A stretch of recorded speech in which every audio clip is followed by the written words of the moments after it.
is a new horror film that is written and directed by the one and only Jordan Peele. Jordan Peele is the one who gave us Get Out a couple of years ago back in 2017. It won an Oscar for Best Original Screenplay. And now he's back in the director's chair. This is his follow-up, his sophomore effort, so to speak. This film stars Lupita Nyong'o, Winston Duke, and I can't remember the names of the younger actor and actress in the movie, the kids. I'm sorry, I spaced on your name. It's what I do here. If you've seen the trailers for this movie, you kind of know what it's about. I'm going to be very vague and just give you the bare bones synopsis though, because there's a lot more to this movie than what you think it is just looking at the trailer. So Lupita Nyong'o and Winston Duke star as this happy couple, and they have a beautiful family. They have a daughter, they have a son, and they decide to go on vacation in a place where the mother of the family, played by Lupita Nyong'o, was as a kid, where she visited as a kid, I think where her mother lives. Either way, they're on vacation, and then all of a sudden they get confronted and accosted by this weird family, and this family is dressed in red and they look exactly like them. I'm talking about like exactly like them, like identical, like they're twins, like they're evil twins basically. So now what started as a family vacation now has to turn into a deadly fight for survival as the family has to struggle against their evil doppelgangers,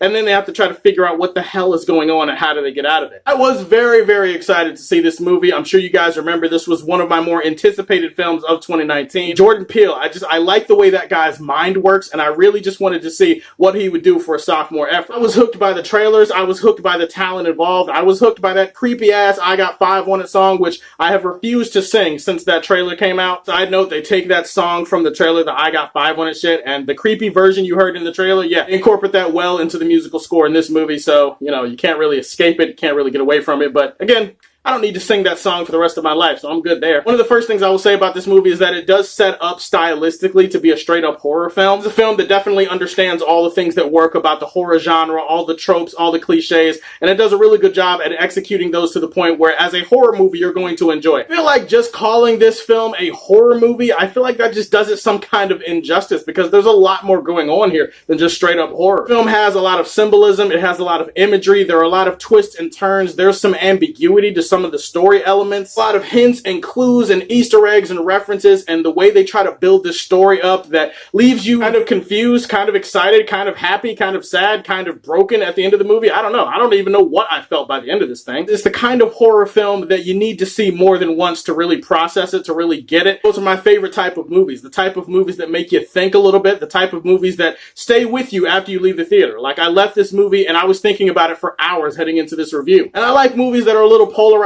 like that. I like movies that stay with you a little bit longer after the credits are over. I'd much rather have a movie like this than a movie that you just watch and then you forget about it and then you move on to the next movie. The thing that Jordan Peele definitely knows how to do 2 movies into his filmmaking career is he knows how to build suspense. This guy has a lot of masterfully and perfectly executed tension in this movie. He does a good job at building the suspense, having it pay off, executing all the thrills that you would expect in a movie like this, and he pulls it off with outstanding shot selection and a great, haunting, and yet intense musical score that really builds things up and really makes you feel just as scared as the characters are. The performances in the movie are outstanding, as you would figure they would be. I mean, it's kind of difficult to play a different version of yourself. Doppelgangers in this movie are definitely creepy, and they're definitely going to scare you more than a few times. I would say that actors are able to pull off the different tonal shifts in their characters, the different mannerisms, the way that they react to certain things. It's not an easy thing to do, so I want to give credit where it's due, and I want to give Winston Duke a shout out. I want to give the kids a shout out. Again, sorry I can't remember your names. This entire film belongs to Lupita Nyong'o. Lupita Nyong'o owns this thing. She's not leasing, she's not renting, she's not just stopping by for a little visit and waving hi. No, she owns this entire thing. Performance in this thing is masterful. I just don't know how she was able to keep this complete range of emotion. See her go through all these different ups and downs emotionally. Lupita Nyong'o, she brought it in this movie. Like, she lowered the boom thing on this movie. Normally, I'd be saying a bunch of thirsty jokes about Lupita Nyong'o in addition to her performance, but in a movie like this, where she kills it so completely, dominates the movie so thoroughly, I have to start with the performance first. I can't come with the thirsty shit. The most perfect glass of dark chocolate milk that you've ever seen in your life, and then picture if that glass could pull off an Oscar-worthy performance. That's Lupita Nyong'o in most of her movies. That was her in this movie. What I like about this movie is that it doesn't get pretentious. It doesn't try to beat you over the head with what it knows. A film that knows first and foremost, it is here to entertain you. It is here to keep you on the edge of your seat. I would say for the most part that this movie does its job. It kept me on the edge of my seat through the entire runtime, all the way up until the end. There are a couple of nitpicks. There's a couple of scenes that I feel like could have been written a little bit better from a dialogue scene. Some of the dialogue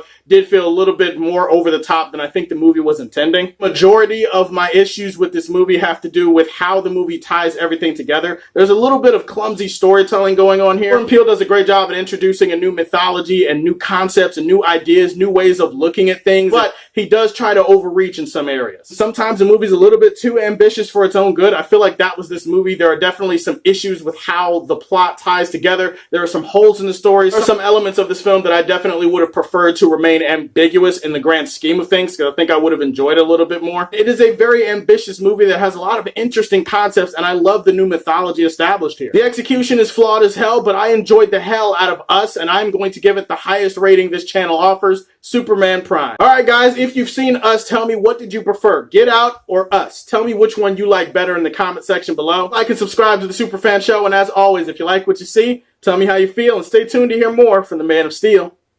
Peace!